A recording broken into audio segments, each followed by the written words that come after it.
Senior policy analyst for the Independent Women's Forum, Patrice Onwuka, and Bernie Sanders' senior advisor, Chuck Rocha. Guys, thanks for being here. We appreciate it. Good morning to both of you. Patrice, I'm going to ask you the first question. Why is Bernie all about hashtag squad goals?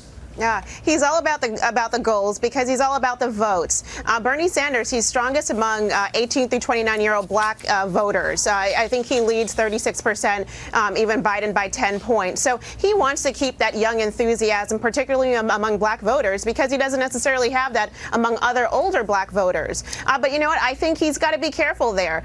It's because of a lot of Democrats who've circled the wagons when these young women say inflammatory things that they feel so emboldened to do what they're doing now. Chuck? I think that it's a big party. Look, I've been doing this for a long time, and what Bernie was saying yesterday is that we should have all the voices of the Democratic Party heard. We shouldn't be talking ill of one or talking ill of another. Everybody should be coming together to have one common goal, and that's to beat Donald Trump. And so I think that's what you heard yesterday. And Patricia's point, Bernie does really good with young people. AOC worked for us last time. She volunteered on our campaign. She's like, if we're part of the hashtag squad, as you would say, right? So we want to make sure that those people have a voice, and that's what he was saying yesterday. Yeah, let's put up the exact quote from Alexandria Ocasio-Cortez on her fighting with Nancy Pelosi. Quote, the persistent singling out, it got to a point where it was just outright disrespectful. The explicit singling out of newly elected women of color.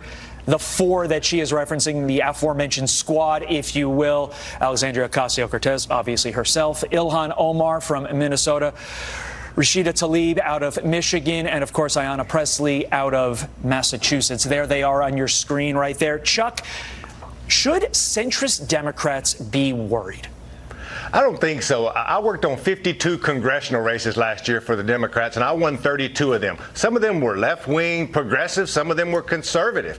In each one of these districts around America, the constituency looks a little bit different. And these congressmen or women want to make sure that they're adhering to the will of the people. And that ain't always the same, hence back to the big tent. But I'll tell you about Washington, D.C. It's all based off of seniority. As an old union guy from East Texas, sometimes seniority ain't the best thing when you have a lot of really smart women who want to make sure that they're heard, and their people are saying, oh, you got to wait your time. Women ain't too much at listening to stuff like that when they want to be heard. All right. We're going to end with a woman's response to that. Patrice? There's nothing wrong with paying your dues, which I guess is what Nancy Pelosi is trying to say to these young women. But I worry about their belligerence here. These are young women, and they represent this kind of woke activism we've seen on college campuses, where they make demands and expect everybody to toe the line to them. And you know what? It sends a bad message, particularly that they're not willing to work with anybody who disagrees with them. That's not just centrist Democrats; it's also Republicans. So good luck if the AOCs of the world get in power, because the type of dictatorial leadership they're going to impose is going to be harmful for all Americans. Patrice, Chuck, great debate. Happy Monday. Thank you. Have a great morning.